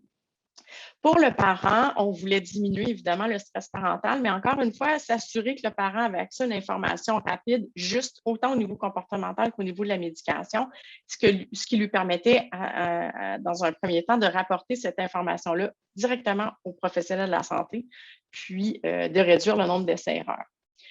Donc, on a développé Kairos, les héros du temps. C'est notre solution, comme je vous expliquais, d'utiliser les périodes des routines, d'utiliser la gamification. Donc, qu'est-ce que c'est exactement? Donc, c'est un système de jeux vidéo complet qui, dans le fond, utilise une version applicative dans laquelle le parent va configurer des routines pour ses enfants, va suivre la médication, va pouvoir prendre des notes d'observation, avoir accès à des tableaux de bord. Je vais vous montrer des écrans là, un petit peu plus loin dans la présentation. Mais on utilise aussi l'interaction entre des avatars au niveau des enfants, au niveau des parents. Donc, encore une fois, je vais vous expliquer un petit peu plus comment on le fait. Mais on voulait avoir un produit qui était adapté pour les enfants qui avaient un TDAH et un trouble du spectre de l'autisme de type Asperger. Donc, voilà, donc j'arrive à la partie la plus intéressante. Qu'est-ce que c'est Kairos, les héros du temps, et comment ça fonctionne? Donc, je vous l'expliquer, c'est un jeu vidéo mobile complet, un peu à la Mario Bros, entre autres, dans lequel la seule façon de progresser pour le jeune, c'est de réaliser des tâches à travers des routines.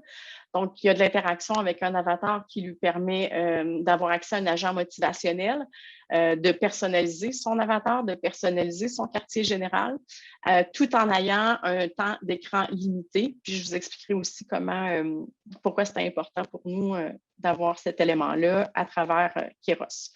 Au niveau du parent, il y a aussi un avatar qui est illustré sous la forme d'un coach virtuel qui va lui donner des conseils en fonction des réussites, des succès que son enfant vit, comment gérer, comment bien appliquer une routine. On a travaillé en partenariat avec l'Université du Québec à Trois-Rivières au niveau de la psychoéducation pour adresser les triggers de notre coach parental. Ça donne accès aussi à un guide, une bibliothèque virtuelle dans l'application à laquelle le parent peut se référer de façon constante. Puis là, vous voyez quelques éléments là, donc, on va utiliser le coach pour envoyer des notifications, pour entrer l'information au niveau de la médication, pour pouvoir filtrer l'information qui est donnée par le parent. Est-ce que le manque de sommeil peut être dû à trop de temps d'écran, etc. Donc, encore une fois, avoir un impact très, très, très direct sur l'information qui va être apportée aux professionnels de la santé. Là, je me dépêche parce que je vois l'heure avancer. Donc, on a réalisé 2 études cliniques, une qui s'est terminée auprès de 220 familles l'année dernière, pas l'année dernière, 2020. Hein? Donc, ça fait déjà 2 ans. Donc, auprès de 3 groupes cibles, donc des enfants qui avaient un TDAH, des enfants qui avaient un trouble du spectre de l'autisme et des enfants neurotypiques. Et en fond, on a sorti quelques échantillons simplement pour montrer qu'il y a un impact très important de la solution sur des enfants qui ont un severe impairment au niveau justement de la routine. On a utilisé plusieurs questionnaires, puis ça me fera plaisir de vous en parler davantage, mais on a vraiment validé que la solution fonctionnait et qu'elle avait un impact. Au niveau de l'utilisation du jeu vidéo, bien, en fait, vous voyez un peu nos piliers, ce sur quoi on voulait avoir un impact en utilisant le jeu vidéo. Bien évidemment, Daniel le dit au tout départ, c'est qu'on voulait, dans le fond, que ce soit motivant pour le jeune de l'utiliser. On voulait que ce soit engageant pour le jeune, que ce soit de lui demander son opinion à lui sur son sommeil, etc. Donc, on voulait, avant toute chose, que ce soit un outil adapté. On voulait que ce soit une expérience qui était éducative, mais très ludique aussi, donc qui permettait d'utiliser des mécaniques du jeu vidéo qui donnent instinctivement à l'enfant une gratification. Donc, il n'y a pas besoin d'attendre une semaine pour avoir accumulé 10 jetons pour vraiment récolter le fruit de ses efforts. On voulait aussi créer des collaborations entre parents et enfants. Donc, il y a des éléments dans l'application qui servent à générer des discussions entre ce qui se passe dans le jeu vidéo et dans la vraie vie. Je vous ai parlé du temps d'écran. Donc, une mission dure environ 5 minutes et ensuite de ça, l'enfant ne peut plus jouer à un autre niveau. C'est l'avatar qui interagit avec l'enfant qui lui dit qu'il faut attendre que la borne de voyage dans le temps pour voyager dans le temps se recharge. Donc, il y a vraiment une éducation qui se fait à ce niveau-là pour l'enfant. Puis, on voulait, dans le fond, que l'enfant ait un outil qui lui ressemblait tout simplement. Voilà, ça va me faire plaisir de répondre à vos questions. Si vous voulez en savoir davantage, vous n'hésitez pas, soit dans le Q&A ou après à la période des questions ou même par courriel, ça va me faire plaisir. Merci beaucoup, Annie. C'est vraiment une très belle application. Donc, une petite question en attendant que les participants en posent dans le Q&A. Je me demandais à quel point, par exemple, la qualité de la relation parent-enfant allait jouer au niveau des bénéfices qu'elle allait pouvoir... est-ce que l'enfant va vraiment suivre l'application? Est-ce que finalement, ça dépend de la qualité de la relation parent-enfant à la base? Ou est-ce qu'il y a d'autres facteurs environnementaux que vous avez identifiés qui pouvaient finalement avoir un impact sur, par exemple, l'engagement de l'enfant ou, En fait, la façon, je ne sais pas si j'ai bien compris la question, mais la façon que l'application fonctionne, que le jeu fonctionne, chaque personne a son appareil. Donc, l'enfant a son appareil. Souvent, ce qu'on va voir, c'est une tablette et le parent va utiliser un téléphone intelligent pour soit recevoir les notifications ou faire la validation des tâches, parce que bien évidemment, il y a une validation qui doit être faite au niveau du parent. Mais Kairos veut susciter cette collaboration-là. Ça peut être de dire aux parents, que le coach lui dise, là, ton enfant, il vient de réaliser pour la première fois sa routine 3 jours de suite. Voici le type de renforcement positif à utiliser. Donc, il y a aussi cette éducation-là. La même chose au niveau des conséquences qui peuvent être vécues si un enfant, dans le fond, nous, notre algorithme, il prend en considération que l'enfant doit réaliser 80% de ses tâches. Donc, on ne demande pas la perfection, on veut vraiment encourager l'effort. Mais si un enfant vit des difficultés, le coach parental va donner des propositions en disant, bien, il y a déjà une conséquence dans le jeu, donc, ce n'est pas nécessaire d'en rajouter. Donc, il y a vraiment des mécaniques comme ça qui sont apportées pour conscientiser le parent sur les réussites et non plus focusser sur les difficultés de l'enfant. Même chose au niveau de l'enfant, on utilise beaucoup de renforcement positif pour qu'il comprenne, qu'il réalise par lui-même les choses qu'il arrive à faire maintenant qu'il n'arrivait pas à faire. Excellent. Donc, finalement, le parent, lui aussi, est formé. Absolument. Une question de Martine Lebrasseur. Comment est-ce que l'information est transmise aux professionnels de la santé? Pour l'instant, elle est transmise par les tableaux de bord que le parent peut partager avec le professionnel de la santé. Notre intention, dans le fond, cette année, c'est de préparer la transition vers les professionnels de la santé.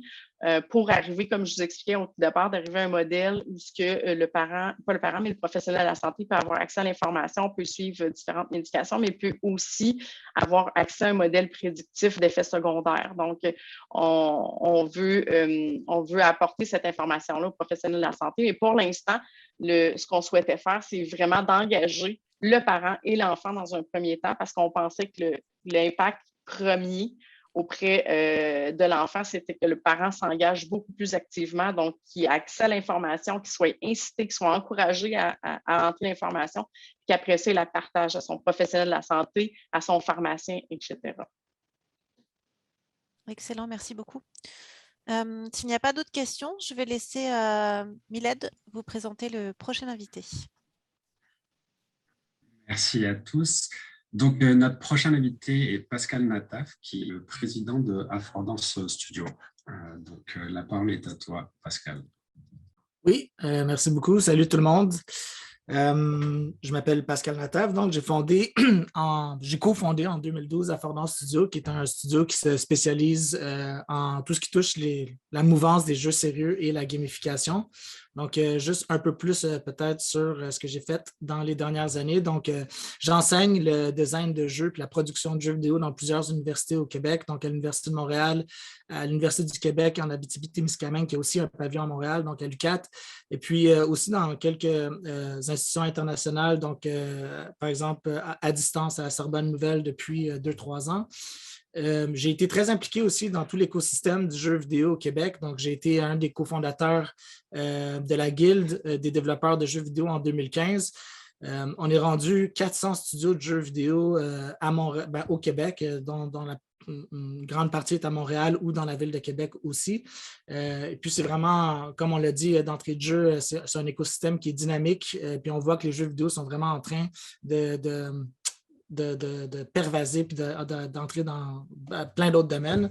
Et puis, aussi, depuis quelques années, j'ai été un investisseur. J'ai créé un incubateur accélérateur qui s'appelle le Indie Asylum.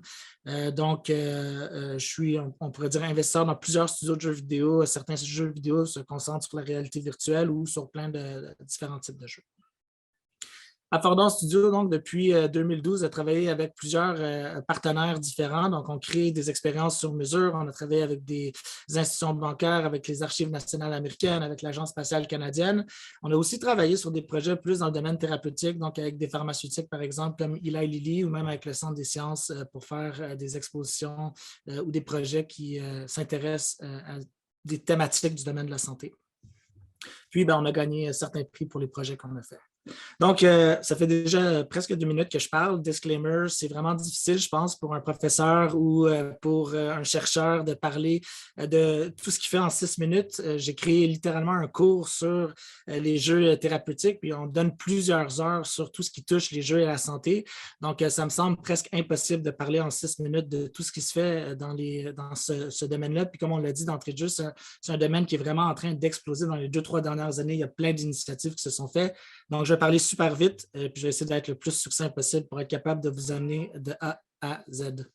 Rapidement, il y a un psychiatre américain qui s'appelle Stuart Brown qui, depuis 10 années, s'intéresse beaucoup aux effets du jeu sur le développement chez les enfants, mais chez les adultes. Puis la chose la plus importante de retenir de cette slide-là, c'est dans toutes les recherches sur lesquelles Stuart Brown a travaillé, il a démontré que tous les êtres humains sont aptes à jouer. Donc, on peut faire jouer tout le monde, que ce soit des personnes âgées, des enfants, de toutes les cultures, de tous les backgrounds. Les seuls êtres humains qui sont incapables de jouer, c'est vraiment les sociopathes ou les psychopathes parce qu'ils manquent d'empathie et sont incapables de rentrer dans une relation de jeu. Donc, pour tous ceux qui font des jeux vidéo, c'est une excellente nouvelle. Ça veut dire qu'on a un marché dans lequel il y a encore de la place pour se développer. J'attire aussi votre attention sur une publication qui s'appelle Games for Health. Si ça vous intéresse de rester au courant de tout ce qui se fait dans ce domaine-là, c'est un mensuel qui publie des articles sur toutes les initiatives sur la planète qui s'intéressent aux jeux ou à la gamification et à la santé. Ils ont eu, je pense, une petite pause à cause de COVID, mais depuis déjà plusieurs années, ils publient. Puis évidemment, il y a plusieurs initiatives comme le Hacking Health à Montréal ou différentes conférences qui se spécialisent sur ce domaine-là. Puis le corps de recherche, le corpus scientifique sur les bienfaits du jeu vidéo, que ce soit des jeux vidéo en général ou des jeux vidéo vraiment à vocation thérapeutique, est en train vraiment de devenir important. Donc, des exemples de jeux thérapeutiques, on vient d'en voir quand même plusieurs, mais juste pour faire le tour, j'ai vu un peu plus tôt que Laurent Gosselin était parmi ceux qui écoutent aujourd'hui, donc je ne sais pas si Laurent est encore là, mais une initiative super intéressante, StarCart, c'est pour permettre à des jeunes d'apprendre à piloter leur je pense, fauteuil roulant, mais c'était ça l'origine, en réalité virtuelle. Donc, avant d'avoir, par exemple, un device médical à opérer, on est un petit peu plus dans une approche de formation, de prévention. On est capable d'entraîner dans un écosystème virtuel un jeune. Un autre exemple, on a parlé un petit peu plus tôt de réadaptation, c'est intéressant. Il y a une compagnie à Montréal qui s'appelle Gentronics, qui travaille depuis aussi plusieurs années. Ils travaillent avec des Kinect au début, maintenant avec des caméras de profondeur, qui utilisent dans le fond une stratégie de jeu vidéo pour être capable de donner du feedback pour augmenter l'adhérence thérapeutique, mais aussi s'assurer de donner du feedback à des gens qui doivent faire, par exemple, des exercices de réadaptation à la maison, puis d'être sûr qu'ils font les bons exercices dans la bonne séquence pendant assez de temps. Donc, on a vu un peu plus tôt qu'on pouvait le faire en réalité virtuelle, mais c'est possible de le faire aussi avec des caméras de profondeur. Puis Gentronics travaille surtout pour les personnes plus âgées, mais les applications, c'est sûr, sont immenses. Quand on parle de jeux thérapeutiques, je pense qu'il y a un organisme à but non lucratif aux États-Unis qui s'appelle Hope Lab, qui ont travaillé depuis le début des années 2000 sur un projet qui s'appelait Rémission. Il y a eu Rémission 2 depuis. Donc, c'était des jeux qui étaient destinés à des jeunes atteints de leucémie. Puis, on faisait jouer aux jeux surtout pendant les séances de chimiothérapie. Puis, il y a plusieurs recherches longitudinales qui ont été faites sur l'impact de jouer à rémission pendant ces séances-là. Puis, on a vu une augmentation de l'adhérence au traitement, mais même d'un point de vue thérapeutique, on a vu vraiment des résultats sur à peu près tous les indicateurs qui augmentaient la performance de la chimiothérapie. Donc, plusieurs choses tentent de l'expliquer. Potentiellement, le empowerment pour les jeunes qui subissent la chimiothérapie, le fait de pouvoir s'attaquer, par exemple, à une tumeur dans un jeu, il y a quand même un effet un peu cathartique, mais aussi, ça permet de comprendre, de vulgariser un peu des choses, puis ça permet d'être un point un peu de discussion entre un professionnel de la santé, par exemple, et un jeune. Donc, c'est des projets intéressants à suivre. J'ai mis les références, puis ça me fera plaisir de partager les slides à la fin ou de donner plus d'informations. Simon Delorme est un neuropsychologue qui a fait son PhD en neuropsychologie, mais qui s'intéresse beaucoup aux jeux thérapeutiques. Il a attiré mon attention sur le projet Endeavor RX qui a été développé par Akali, qui est une entreprise américaine. Donc, je suis vraiment heureux d'apprendre aujourd'hui que Kairos travaille dans ce domaine-là et qu'on va avoir un pendant québécois. Mais ce jeu-là a été le premier jeu FDA approved aux États-Unis, donc il peut être utilisé pour traiter les troubles de déficit d'attention et d'hyperactivité. Ça fonctionne vraiment sur des activités de jeu qui demandent du multitasking, de changer le focus d'une place à l'autre. C'est des séances de 20 minutes 4 fois par semaine. Puis ça semble en tout cas avoir beaucoup de potentiel. En ce moment, il y a encore de la recherche qui se fait pour voir à quel point c'est transférable, mais ça montre quand même tout le potentiel. Des jeux comme Minecraft, par exemple, utilisés pour aussi...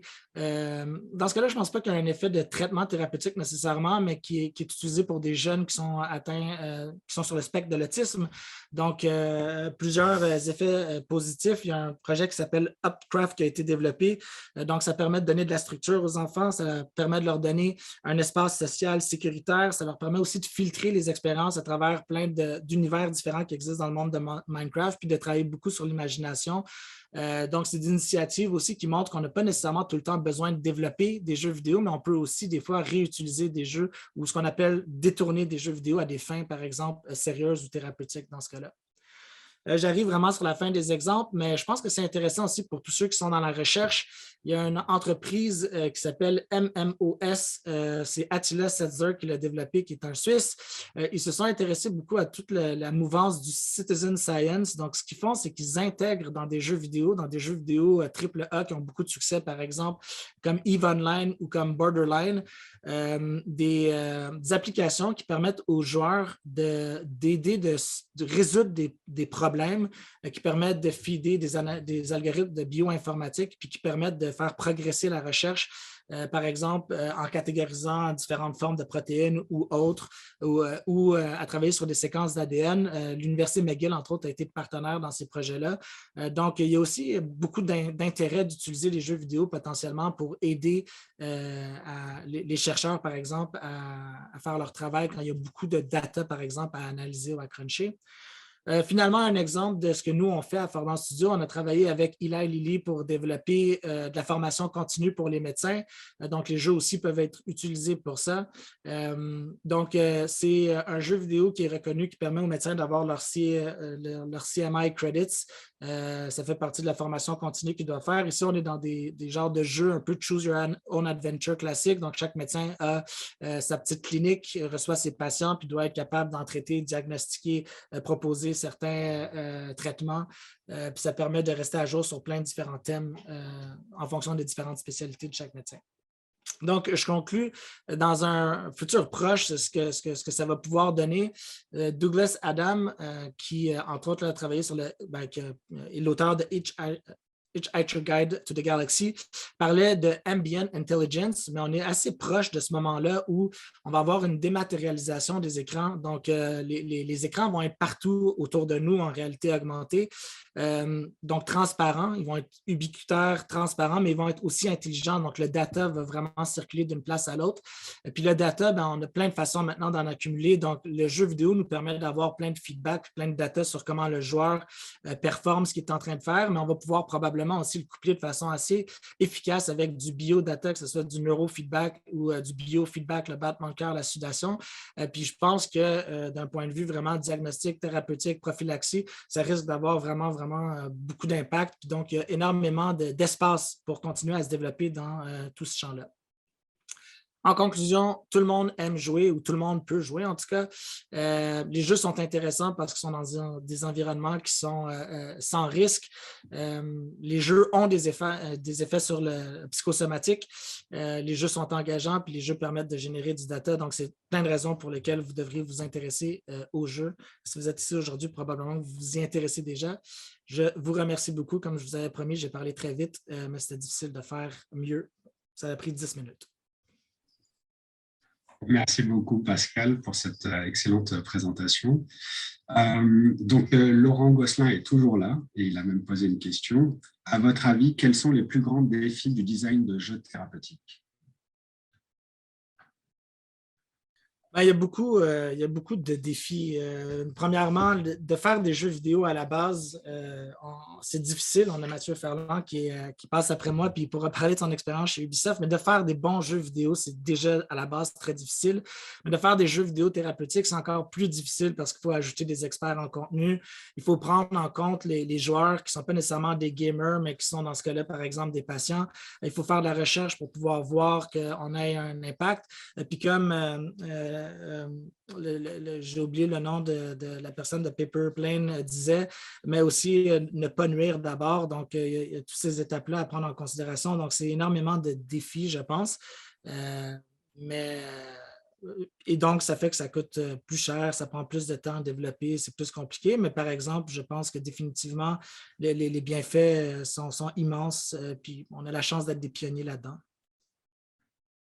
Super, merci beaucoup. Donc, on voit qu'il y a un réel intérêt pour les thérapeutiques. Et comme tu as ton incubateur, est-ce que tu as pu voir s'il y avait une vraie tendance dans le développement des jeux liés à la thérapie numérique, en termes de proportions, etc.? Oui, je pense que malheureusement, ce qu'on voit, puis c'est un peu dommage, je vais répondre quand même assez rapidement, mais par exemple, à Fordham Studio, on est un des rares studios qui s'intéresse aux jeux sérieux au Québec, malgré l'importance de l'écosystème au Québec. Il y a évidemment Créo, il y a d'autres entreprises qui sont dans ce domaine-là, mais si on calcule sur les 400 studios, on peut en nommer vraiment une poignée.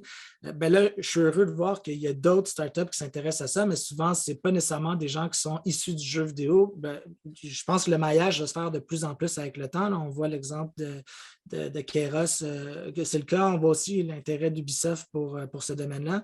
Mais j'ai l'impression qu'il va y avoir quand même beaucoup de travail à faire pour convaincre des studios de jeux vidéo d'investir là-dedans parce que, comme j'ai dit, les investissements sont importants. Puis aussi, ça sous-entend de travailler avec des experts qui ne viennent pas du milieu du jeu vidéo souvent. Puis ça rend vraiment le travail très, très, très difficile parce que chaque champ d'expertise est vraiment très intéressé par sa façon de travailler, par exemple, puis de se donner un vocabulaire commun, c'est très, très, très difficile. Donc, je pense que le potentiel est là, puis je pense que le marché est tellement important, puis on voit que Nintendo veut rentrer là-dedans, on voit qu'Apple va rentrer là-dedans. Donc, je pense qu'il y a plein de startups qui vont suivre, puis qu'il y a des studios de jeux vidéo qui vont comprendre. Là, on voit tout l'intérêt du métavers, puis toutes les entreprises qui sont dans la réalité virtuelle. Donc, je pense que c'est juste une question de temps. Mais pour le moment, en tout cas, on va dire que c'est encore assez timide, selon ce que moi je vois. Une dernière question avant de passer au prochain invité, c'est celle de M. François Granger. Comment traite-t-on la sécurité des données personnelles?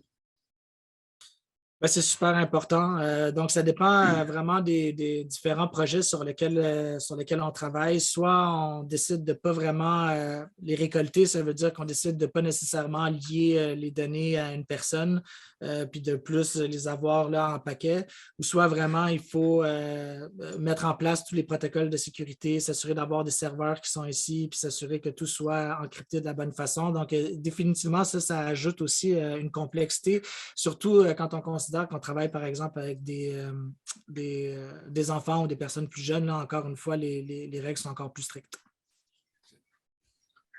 Merci beaucoup, Pascal. Je laisse la parole à Barbara qui va introduire notre prochain invité. Merci beaucoup, Pascal. Donc, maintenant, on accueille Mathieu Ferland, donc producteur senior et directeur New Business d'Ubisoft Montréal.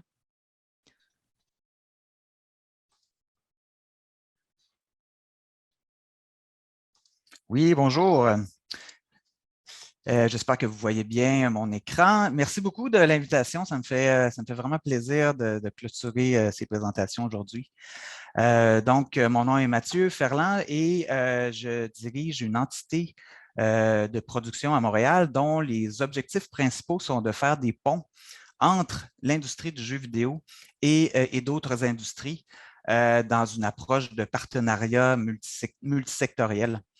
On pense vraiment que l'union fait la force et que de jumeler des expertises complémentaires de façon structurée, ça peut nous mener à de nouvelles innovations, de les accélérer et de les mettre en marché plus facilement ici au Québec. Le jeu vidéo, c'est un médium qui est extraordinaire. On l'a vu de par les autres présentateurs. C'est populaire, c'est flexible, c'est accessible, mais il y a aussi un effet d'engagement à l'intérieur des propriétés d'un jeu vidéo. Et on pense que ces propriétés peuvent avoir un impact sur d'autres industries, notamment dans l'éducation, on en a parlé tout à l'heure, sur des initiatives environnementales où on pourrait influencer les comportements, entre autres, et aussi beaucoup, évidemment, dans le domaine de la santé, sur plusieurs dimensions. Donc, aujourd'hui, j'aimerais, pour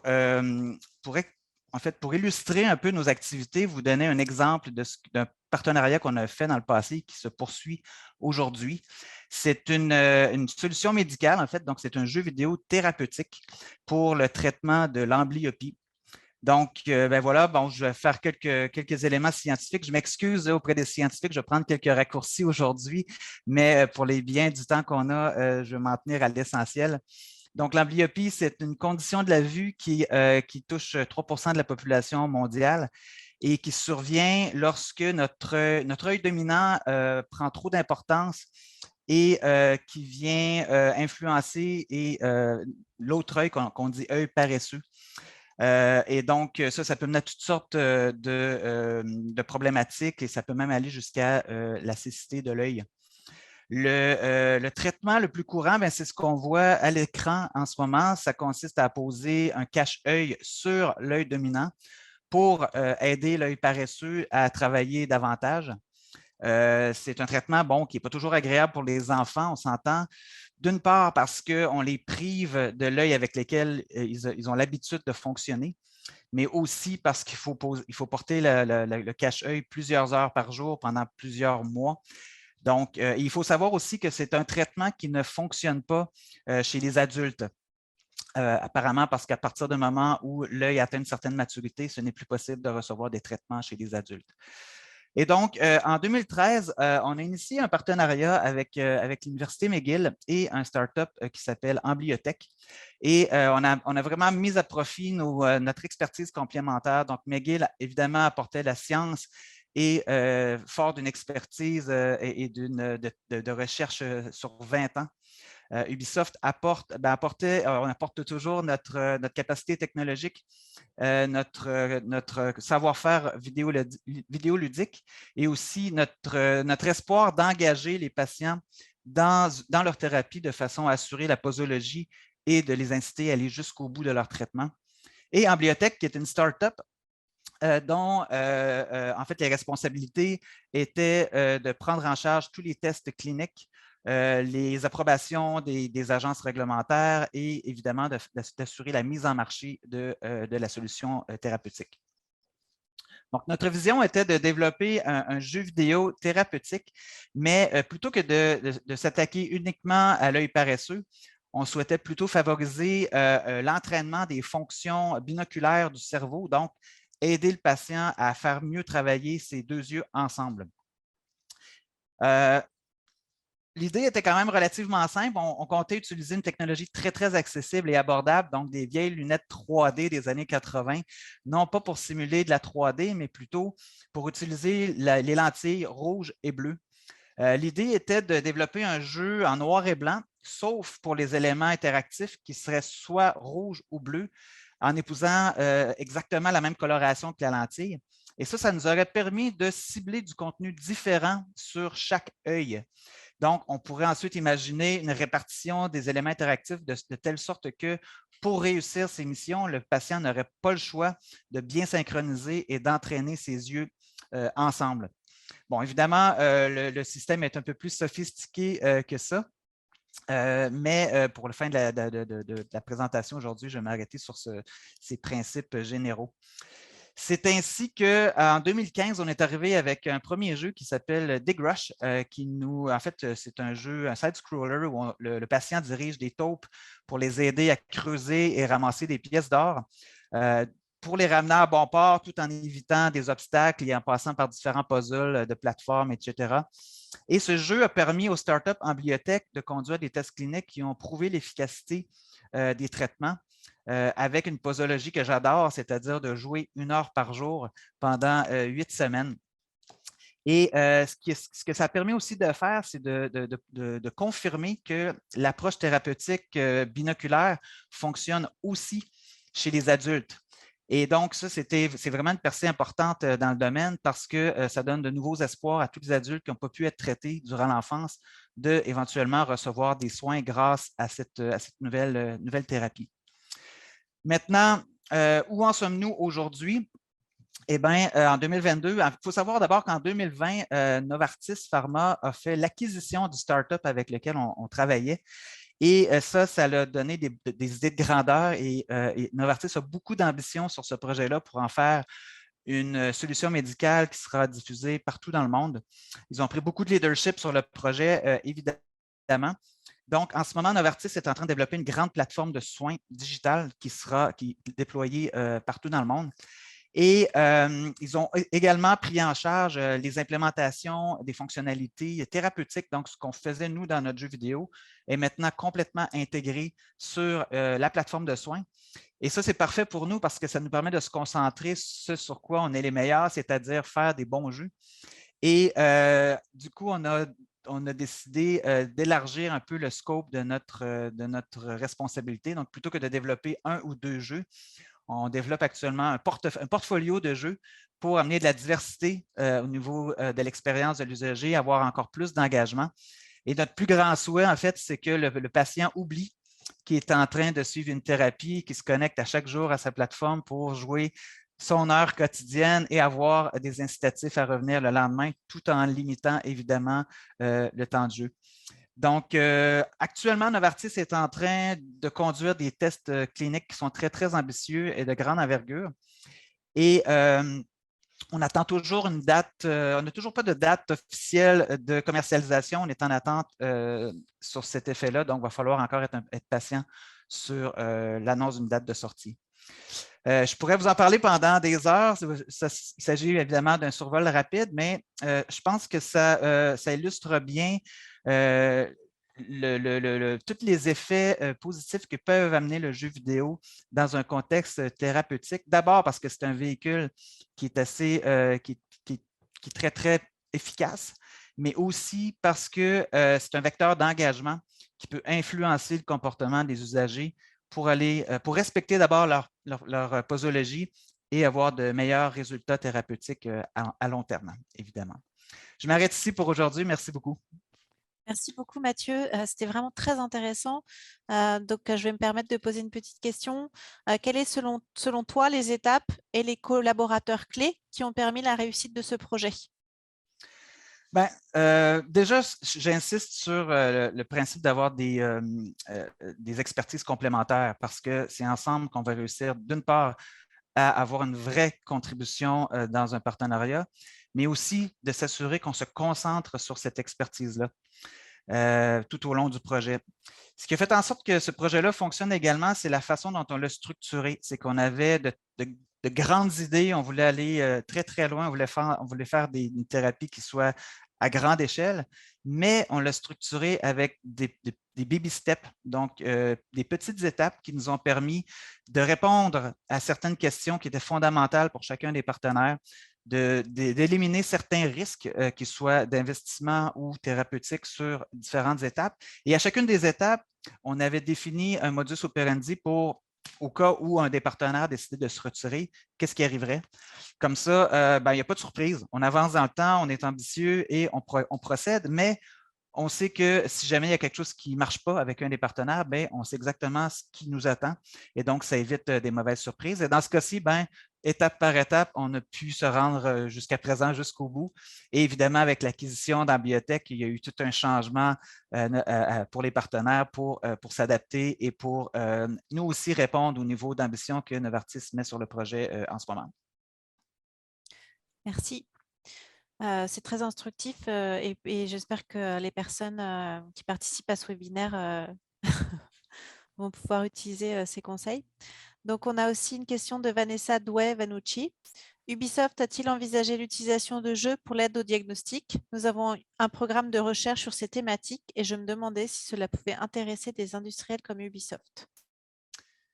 Oui, c'est très intéressant. Tout ce qui touche au diagnostic, évidemment, tombe dans un domaine scientifique et réglementaire qui est très, très différent de certaines applications qui sont en support. Donc oui, moi, je suis toujours très intéressé par ce type d'initiatives-là qui sont très, très, très précises et qui arrivent aussi en amont des besoins, c'est-à-dire qu'il y a beaucoup, beaucoup de jeux vidéo qui sont là pour appuyer, qui sont là pour supporter, très peu pour diagnostiquer. Donc, effectivement, ça pourrait être intéressant de prendre contact et d'échanger là-dessus. Excellent. S'il n'y a pas d'autres questions, directement pour Mathieu, je propose de commencer la période de questions et d'échanges avec le public. Je vois une autre... OK. Donc, n'hésitez pas. Est-ce qu'on peut ouvrir les micros des participants peut-être ou est-ce qu'on continue à utiliser le chat? On va continuer à utiliser le chat comme depuis le début. D'accord. Merci, Yannick. Donc, on peut aussi poser des questions qui n'ont pas encore été répondues. Je vais faire un petit rectificatif. Ouais. En fait, il faut utiliser le module Q&A au bas de l'écran. Q&A, parce que le chat, c'est moins évident. Merci, Yannick. Donc, je pense que c'était une question pour Daniel. C'était une des premières questions dans la boîte à Q&A. Donc, tout d'abord, c'est Carl Emmanuel Dion. Bonjour, merci pour cette présentation. Je suis curieux de savoir pourquoi vous êtes concentré sur la réalité virtuelle alors que d'autres technologies existent? Réalité augmentée, jeux sérieux sur iPad, etc. Oui, merci. C'est une excellente question. Puis il y a Guillaume qui, en fait, a présenté les avantages de la réalité mixte, puisqu'il y a plusieurs enjeux de la réalité virtuelle immersive, tels que la sécurité, le fait qu'on ne voit pas exactement l'environnement dans lequel l'enfant interagit. Donc, la réponse brève, c'est qu'on intéresse au Labo Inspire dans toutes ces technologies, puis on voit les avantages et les enjeux de chacun d'entre eux. En termes de la réalité virtuelle immersive, c'est vraiment le fait qu'on puisse recréer ou créer un monde vraiment motivant, qu'on peut recréer les situations soit de la vie réelle et les pratiquer dans un environnement sain et sauf, ou qu'on peut créer les environnements vraiment ludiques pour pouvoir motiver les enfants et qu'on puisse prendre avantage des propriétés telles que presence, immersion, qu'on sait que ça aide à la réadaptation puis à la neuroplasticité. Donc, toutes ces technologies-là, ils ont bien de la place dans la réadaptation et des moyens pour comment les utiliser. Il faudra juste avoir plus d'informations pour pouvoir choisir lequel avec quel type de client pour quel but fonctionnel. Merci, Daniel.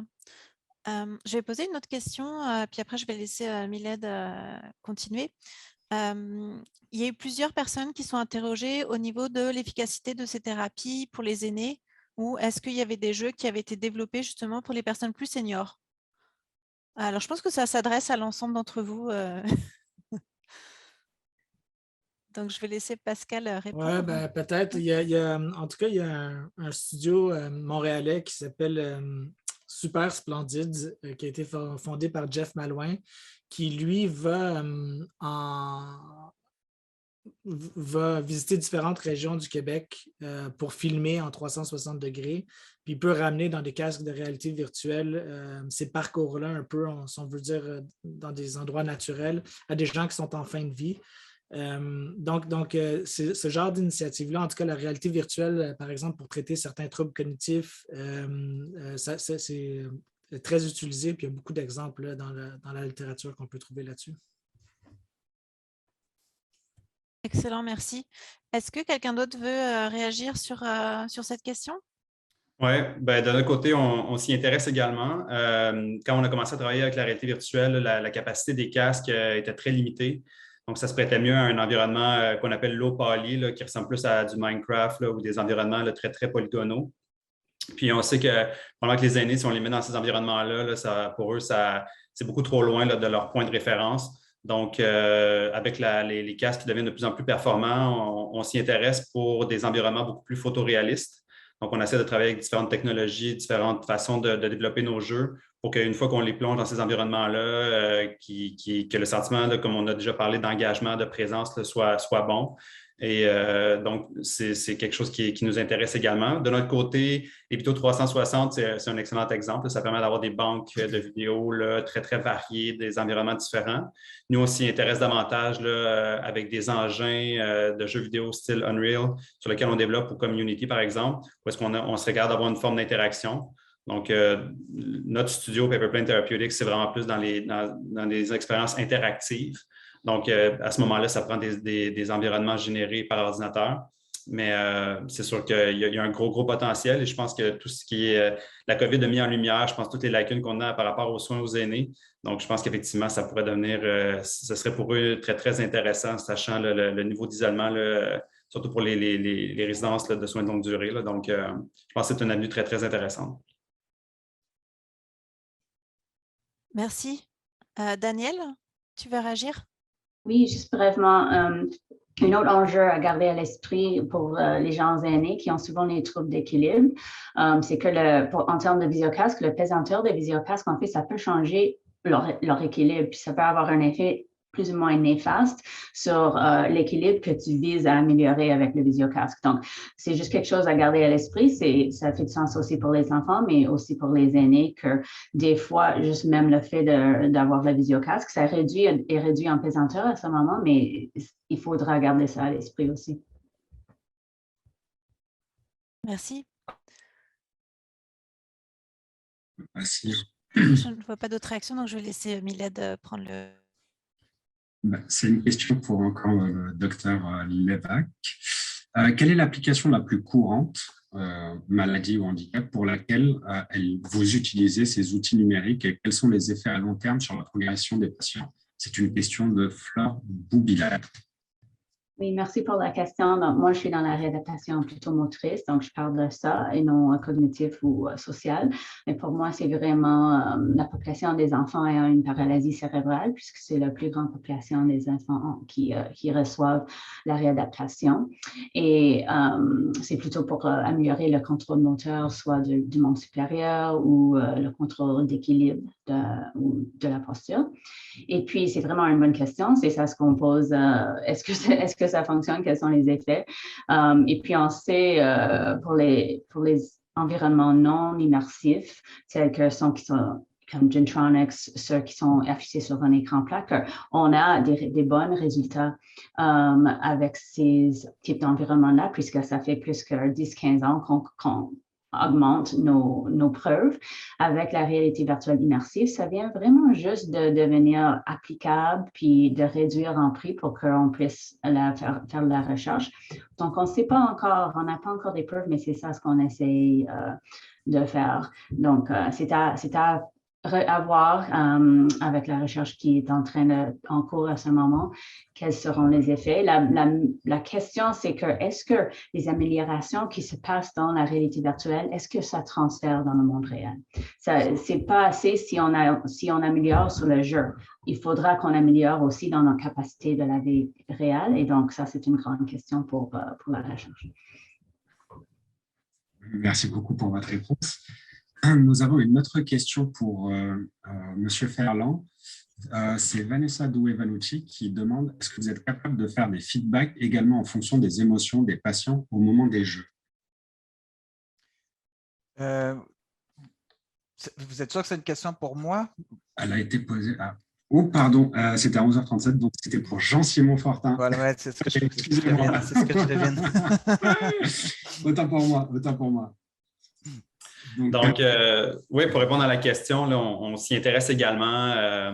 J'ai parlé qu'on avait l'intégration des senseurs de respiration, éventuellement le rythme cardiaque. Je répondrai à cette question-là en revenant un peu à ce que j'ai dit pendant la présentation, là, ne pas nuire. Donc, on s'est rendu compte là, que même si on peut faire de la tech pour faire de la tech là, un peu à l'infini, mais ce qu'on s'est rendu compte là, avec les différents projets pilotes, les déploiements, puis avec nos premières expériences de déploiement, c'est que ce qui est de loin le plus important, c'est la facilité d'utilisation. Donc, quand on rajoute des senseurs, des fonctionnalités, là, ça vient souvent complexifier les produits.